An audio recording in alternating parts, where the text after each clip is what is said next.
Hello, so I'm going to show you today how to set up your Zipi and dotloop integration. Go ahead and log into your Zipi account, enter your email address and your password and click login. Next, you're going to navigate to the company icon on the left sidebar. Go down to where it says Marketplace and now click on Activate your dotloop integration. Next, you're going to click on your profile icon and click Apps. Click Connect.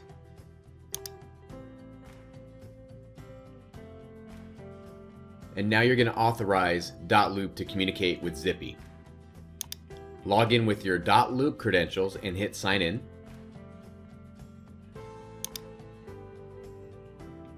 And now both applications have been authorized to communicate with each other. Now click Continue. Now you're going to select your dotloop defaults for listings and for buyers. And you can select the templates you would like to use by default. Remember that you can change these with each deal and transaction that you sync with dotloop.